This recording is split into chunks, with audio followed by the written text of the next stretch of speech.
trusted news source. This is Channel 8 News at 10.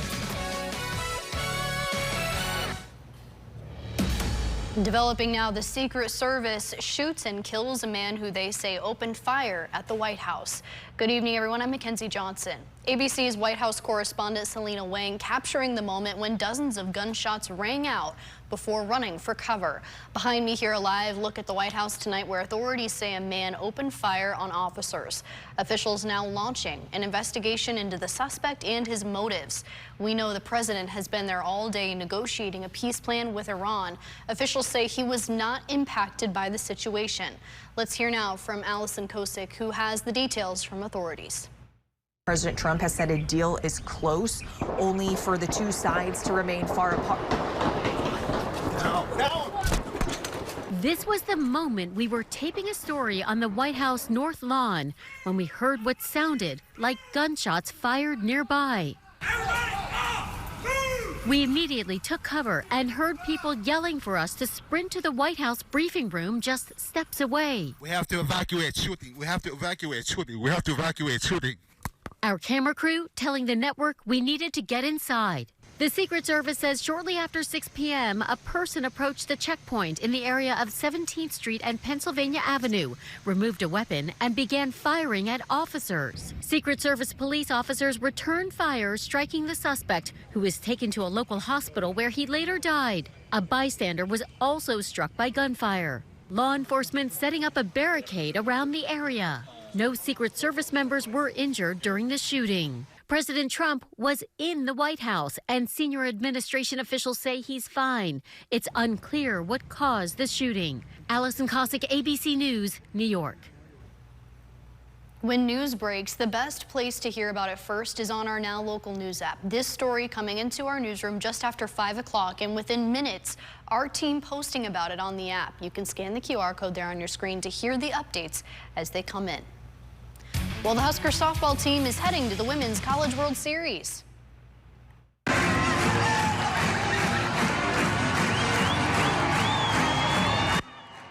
Wow, look at that. A moment 13 years in the making as Nebraska knocks off Oklahoma State, and the fans feeling the excitement cheering for the women who got a massive win today. Well, I'm here with Jake Coleman now. He was at the game today. Jake, it was a little bit of a close game until they made it to the 5th inning. That's when the team broke it wide open. Yeah, they sure did. The Huskers scored 7 runs in that top frame of that 5th. And, well, the rest was history. Nebraska closing their door and punching their ticket to the grandest stage of them all in all of college softball. But let's take a look, of course, how it all played out. Everything on the line. Nebraska versus Oklahoma State, game number 2. The Cowgirls actually got on the board first in this one, up 1-0, but man, Alexis Jensen held her own. 4 innings, 7 Ks. But after Nebraska scored 2 in the 3rd, it was the 5th inning where everything changed. 7 runs, including that Hannah Core solo shot, a Lauren Camden 3-run blast, and Nebraska finishes the day 9 hits, 9 runs. Just another outstanding performance in this Super Regional Series. And well, the Huskers are dancing, and they deserve to, booking their trip to Oklahoma City for just the 8th time and the first since 2013. Head coach Rhonda Revelle says this team, quote, can play with anybody. It's like all bets are off, and there's 8 teams standing, and who can win that tournament? And I think we can play with anyone, and we've shown that we can. And they sure have. Nebraska keeps on winning. They hold the nation's longest active winning streak at 26 straight. And now, Mackenzie, is where the fun really begins. That final 8 teams, they haven't been set yet, but there's still a couple more spots to go to be filled in tonight and tomorrow. But man, I can't wait. Oh, me either, Jake. And let's get a little bit of an idea of what that competition could look like moving forward. I know we've got here maybe an update on the bracket. So what's it looking like for the Huskers? So right now, as of Nebraska, there's 4 teams that have advanced to the Women's College World Series, 3 of them being from the SEC. You have Alabama, Tennessee, and Arkansas. And then, of course, Nebraska, the lone Big Ten team so far to advance. Now, that's who the Huskers, though, will be playing to start their action. It'll be the Huskers taking on the Razorbacks. And for a storyline there, you've got 3 Huskers, both the Camden twins and Casey Hoffman, who played on the Razorbacks. So now they're going to be going up against their old squad to start things off in Oklahoma City. Of course, we'll talk more about that, and we'll have all the live coverage throughout this week. I can't wait. We'll have to wait and see. Exactly. It'll be a good one. Thank you so much, Jake. Well, what a great day for some ball today. We had great weather out there. Everyone making the most of this Memorial Day weekend. It was perfect for the Haymarket Farmers Market this morning. Take a look at all the people here walking through the booths downtown. This video sent into our Now Local News app by citizen journalist Kevin. It looks like there might have even been a bigger crowd than usual for the holiday weekend. And a live view outside from our network of cameras showing a beautiful end to the night. Hopefully you were all able to get out there for a little bit, enjoy it a little. Let's check in now with meteorologist Dominic Ferraro to see if the weather is going to hold up. Dom? Hey, good evening, Mackenzie. As we've talked about, Memorial Day almost marks the unofficial start of summer, and it's going to look like it over the next couple of days. But let's take a look back at those high temperatures today first. Mid to upper 70s across the state. I'm going to say it. Most likely a top 10 day here in southeastern Nebraska. Now, we did see a few showers and thunderstorms move across central portions of the state. That probably brought down that potential there. But I'd say here in the capital city, doesn't get much better than this. It was a great day out there, and hopefully everyone was able to get some time outside and enjoy. Here's a look now in the capital city, or ABC Seamless camera, looking then off to the east. A quiet evening here in Lincoln. Temperatures still in the low 60s. A few spots here in the mid to upper 60s in southeast Nebraska, and then the mid 50s across the rest of the state there. And here's a look at one thing we've been keeping an eye on as we've gone throughout the afternoon and evening here. A little complex of showers and thunderstorms moving on through. I mean, we've seen a couple reports of some wind out of this. We'll have a better look at that here in a few minutes. But for the moment, things seem to be falling apart as we're running into a more stable air mass in eastern Nebraska. We could still see some gusty winds out of that, especially as those thunderstorms begin to kind of dissipate through the rest of the evening here. We're looking forward, though. A warm day ahead here tomorrow, into the mid 80s for those high temperatures and close to 90 here for Memorial Day. We have a small chance of some rain and maybe a few thunderstorms as we go throughout the day on Sunday, mainly Sunday afternoon into the evening, and we'll have a look at that as well. But it just looks beautiful here for your Memorial Day forecast. And if you're heading out to the lake, pool, not a bad couple of days to do so. All right, thank you so much, Tom. Only on 8 Memorial Day is something the Seward community takes seriously. The Veterans of Foreign Wars post is bringing people together ahead of the holiday. American flags now lining the rows at Seward and Greenwood Cemetery. The flags on fallen soldiers' graves, passing out poppies as a symbol of remembrance. Channel 8's Emma Norwood has the story about why they're prioritizing this every year. Emma? In Seward, the Veterans of Foreign Wars Post 4755 is getting the community involved this Memorial Day. It's just a day to reflect and to remember, to honor and celebrate even what they did for us and their ultimate sacrifice. Dozens taking to Greenwood and Seward cemeteries to clean and place American flags on every fallen soldier's grave, each one holding a special plaque reading the branch that the soldier served for. With the flags, it's certainly a reminder of kind of why we're out. For Seward specifically, our flags each flag is set out for a person, a specific person. And so if you go out to the cemetery, you'll notice a name on the flags. Today, the VFW passing out poppies, a symbol of remembering. And for people like Vicki Luby, getting involved for Memorial Day hits close to home. I have a son and a daughter. My son and my daughter just retired. My son has been in 25 years and he is a warrant officer 4. My daughter is a captain and they're all in the Army. And now I have a son-in-law who is also in the Army and he's full-time. So yes, it's a lot for me. The weekend full of gratitude as several people stop to say thank you for their service and pick up a poppy. It's pretty special to see the community come out the way that they do. It's an honor to have them work alongside of us, when they don't need to. They choose to, and it's really cool. That's a touching story. Now, the Seward VFW will hold a ceremony on Memorial Day to honor the fallen soldiers and to pay their respects. New developments now on the cause of NASCAR driver Kyle Busch's death. The two-time champion and racing legend died Thursday at the age of 41. Today, his family announcing what led up to his sudden death, which caused him to become septic. Officials say Busch was training on Wednesday when he started coughing up blood. After being taken to a local hospital, tests showing that the pneumonia he'd been battling for some time evolved into sepsis. The most common cause of sepsis from infections is pneumonia, and it just overwhelms the body's immune system, and then that bacteria spreads to the blood, which causes this reaction. This weekend, tributes for the legendary driver, the number 8, freshly painted on the infield grass on the Charlotte Motor Speedway, the track where he was set to race tomorrow. All 39 drivers in the NASCAR Cup Series race will have Busch's number 8 decal on their cars in his honor. When we return, peace possibility, what President Donald Trump is saying after a productive day of negotiations, the details we know about a potential end to the war in Iran. Stick with us. And summertime conditions hit the forecast over the next couple of days ahead of a few storm chances on the way for the middle of the work week. Stick around, your full forecast is coming up here after the break.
Developing now, the Secret Service shoots and kills a man who they say opened fire at the White House. That President Trump has said a deal is close, only for the two sides to remain far apart.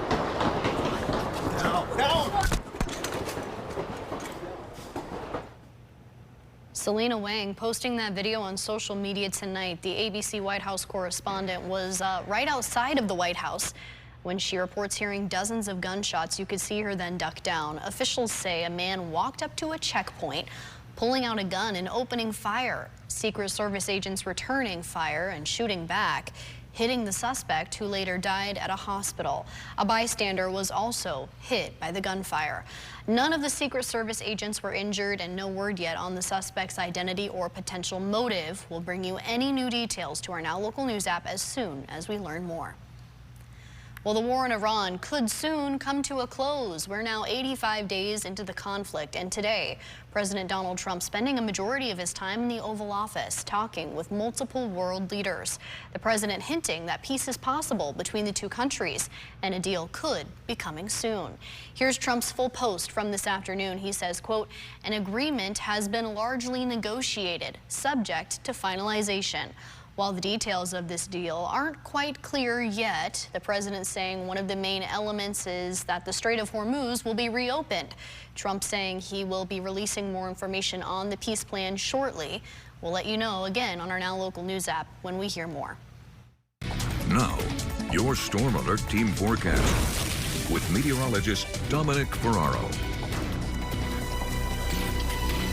Well, as I mentioned before, close to top 10 day potential, if not so here in southeast Nebraska, but there was a couple storms out there, and that did leave an impact here for portions of southwestern, south central Nebraska, and even one storm report there in north central Nebraska as well. We did see kind of a complex of storms move through. This is 4:30 this afternoon. McCook reporting a 66-mile-an-hour wind gust as a stronger storm tried to move on through the area. That was the one severe thunderstorm warning we've had throughout the day then too. Moving off to the east then, this started to lose a little bit of steam, but still a 55-mile-per-hour wind gust reported there in Atlanta just before 7 o'clock this evening, and then 8:30 in Doniphan, Nebraska, there in portions of Hall County, far southeastern Hall County, at 50 miles an hour too. So it kind of slowed down as it made its way here towards that more stable air mass in the eastern half of the state, and now starting to fade out here as we head into the rest of your Saturday night. Temperatures on the pleasant side throughout the day today, and not too bad here for your Saturday evening as we take a look at your Honda of Lincoln camera at South 27th and Yankee Hill Road. Quiet here in the capital city, and here's a look at your temperatures across the state. A little bit cooler for central and western Nebraska, looking at the low to mid 50s right now, but more mild conditions here off to the south and east at 63 in Lincoln, 67 in Beatrice, 65 in Hebron, and we're starting to see a few of those 50s creep on in towards the Tri-Cities. Winds have been light for the majority of the afternoon. We did see them switch out of the south here for southeastern Nebraska, now between 5 and 10 miles per hour, but this is all from those showers and thunderstorms we'll have a look at here in just a second. As these storms kind of decay, all that cold air falls to the surface and spreads out, giving us some gusty winds, and that's what we're looking at here for York, Aurora, and Grand Island. And as you can see, quickly falling apart are these storms now that they've made it into an area that's just less favorable for them to sustain themselves through the overnight hours. And we'll see maybe a few sprinkles through the Columbus area. Definitely going to keep an eye on a few stronger winds maybe out of that, but I don't think we'll see much in terms of precipitation potential going forward. Here's a look at Stormcast. It does have these fizzling out here fairly quickly, and a clear start to your day as we get started on Sunday morning. Lots of sunshine out there. Should be nice if you're heading out for any Sunday morning plans, and maybe a few passing showers up towards the north. Now, here's one thing to consider from the previous model runs that we showed you earlier today. Models less favorable on the potential here for storms, at least this one that we're looking at here. I mean, better chances for far northeastern Nebraska. We may see a stray shower try and move through far southeastern Nebraska. It's going to be the moisture in the atmosphere and how much of that we can move on up here into the central plains as we get ready. Now, we just saw those winds shift to be out of the south, so it's just how much moisture we can get up here between now and then, and that will determine if we can have any of these storms hang on as we go throughout the day on Sunday and into early Monday morning. Temperatures should be on the warmer side too, with those stronger winds coming out of the south. Now, maybe a spot shower or two right around the noon time frame here in the capital city on Monday. I don't think anything would last too long. In fact, we're mainly looking at mostly sunny skies for Memorial Day, with another chance for showers and maybe a thunderstorm or two out towards central and western Nebraska. Still, we do have that marginal level 1 out of 5 risk of severe weather from the Storm Prediction Center, stretching from McCook up towards Grand Island, Columbus, and then towards Sioux City, Iowa. It is a marginal level 1 out of 5 risk, meaning we could see an isolated severe storm or two possible. Have to keep an eye on the chance we could see a large hailstone or two out of that, maybe some damaging winds, but as always, have multiple ways to receive those severe weather alerts, and we'll keep you up to date going throughout the day. Temperatures tonight down into the low to mid 50s, and highs tomorrow much warmer in the lower to middle 80s, and we'll see those winds pick up out of the south too. Plenty of sunshine here, as I mentioned, for your Memorial Day, and then starting to look at a few chances for showers and thunderstorms as we go through the middle portions of this week. We'll be kind of stuck between the upper 70s and lower 80s, a bit of a traffic jam on the way for the upper air pattern, but that's also going to give us a couple chances at storms there by the middle of the week. All right, thank you so much, Dom. Well, right now, fear is stretching across California as first responders attempt to secure a leaking toxic tank. An aerospace manufacturing company in Garden Grove, California, is on the edge of explosion as the entire city is evacuated. Take a look at this footage here. The middle tank is full of methyl methacrylate, which is melting from the outside. That's just how corrosive the chemical is. We're learning there are now two options at this point. It will either melt into the ground, which is the safer option, or it'll explode, which would cause toxic gas to cover the city and the skies above it. That's why tens of thousands of people in the area are being ordered to evacuate. I'm right there behind the tanks, and I'm ground zero.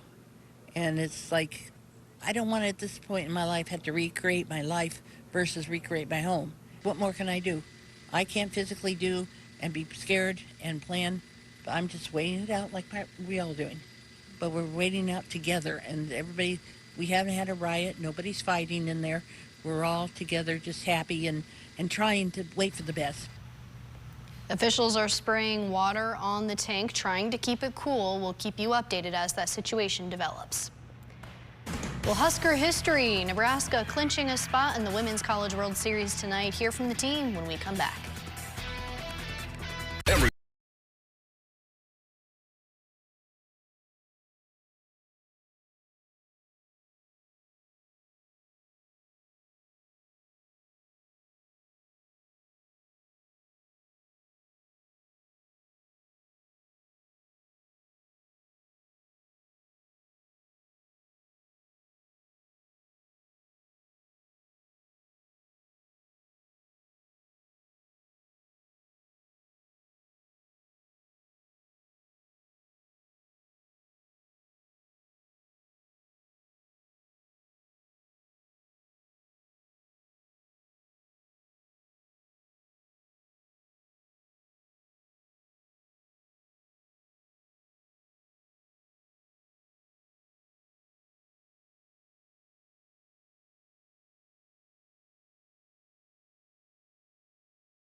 Now, from the Channel 8 Sports Zone, sponsored by Green's Furnace and Plumbing, here's Channel 8 News Sports with sports anchor Jake Homan.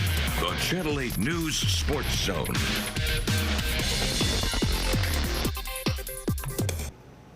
And they are off to Oklahoma City. Welcome into your Sports Zone. Nebraska softball dominated Oklahoma State today and heading to the Women's College World Series for the first time in over a decade. Everything on the line in this one. Nebraska versus OK State, game number 2. The Cowgirls got on the board first, though, up 1-0. But Alexis Jensen held her own, 4 innings, 7 Ks. But Nebraska, after scoring 2 in the third, it was the 5th where everything changed. 7 runs, including the Hannah Corsola shot, plus a Lauren Camden 3-run blast. Nebraska finished the day 9 hits, 9 runs, just another outstanding offensive performance. The team fired up, and they deserve to be, and they are now dancing, booking their trip to Oklahoma City for just the 8th time and the first since 2013. Head coach Ronald Revelle says, quote, all bets are off, and Jordy Fromm knows what's at stake. It's like all bets are off, and there's 8 teams standing, and who can win that tournament. And I think we can play with anyone, and we've shown that we can. I feel like we're going to do just fine. We've played in big moments, big, high-pressure, energizing settings this year, and we just keep our head down and we keep working. And so that's just going to be our focus, is not changing too much, if anything at all, and just stick with our consistency. And Nebraska now has the whole nation's longest active winning streak at 26 straight. And checking on some Husker baseball out in Omaha, Nebraska looking to head to the Big Ten tournament final for the 3rd consecutive year. Well, 8-0, your final score. The Ducks 3 home runs, totaling 10 hits on the night, whereas for the Big Red, they just couldn't get the bats rolling, striking out 12 times, only 1 extra base hit. This is the first time, mind you, all season long the Huskers have been shut out. They will now wait till Monday to find out who will be coming to Lincoln for a regional. Let's talk some high school baseball. First up, Lincoln Lutheran Class C winning their first ever state championship. Let's head out to Warner Park for the first one today. Lincoln Lutheran versus Mount Michael Benedictine in the Class C title game. The Warriors hoping for their first state title in school history. And well, runs and hits were hard to come by in this one. However, Cruz Fiddler poking that ball sky high. Left fielder just can't come down with it. That would give the Warriors a 3-0 lead. And look, when you have Braxton Glines on the mound, good things happen. The senior ace pitching a complete game today for the Warriors. The Knights did play 2, however, so down to the last out here, and Lincoln Lutheran's Cooper Thone came up with a big double play to finish things off. The emotion pouring out, and the Warriors are your state champs for the first time in school history. Here is a team after the game. They did a really good job of bringing energy today, and we just have fun, and we just kept reiterating the fact that let's just go play baseball with one another. Let's not get let things get too high or too low, and just continue to compete one pitch at a time. And again, we just did a great job of that, and things didn't go our way offensively, but we made a few plays here and there and got it done. So I am so proud. We go through a lot throughout the season, throughout the off season. I mean, injuries, this and that, but we just fight till the end. We just battle, so I love it. Just the 3rd year of Lutheran's baseball program, they win their first ever state title. Now moving things over to the Class A championship game, Lincoln East back under the bright lights of Warner Park in a rematch of last year's Class A title game. The Spartans taking on Millard North. The Mustangs, though, got to a 3-0 lead.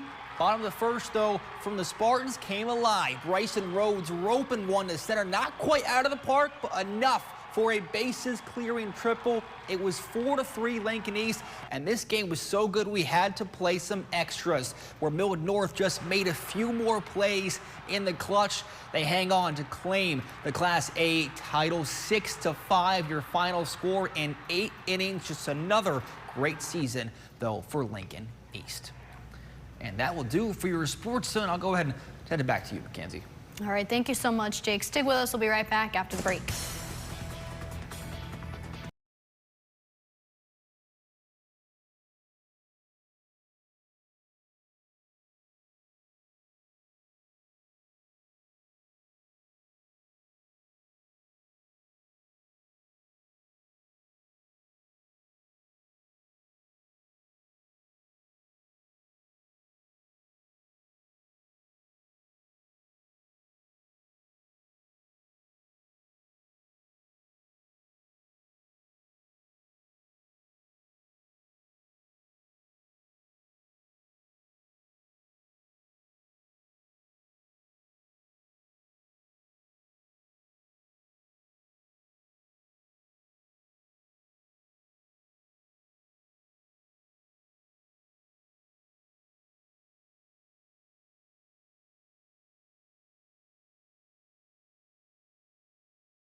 New tonight, thousands of new grads are taking over the downtown area this weekend. Take a look. It's graduation weekend for Lincoln Public Schools, and all the ceremonies are at Pinnacle Bank Arena. You can tell just how many people were already downtown this morning celebrating.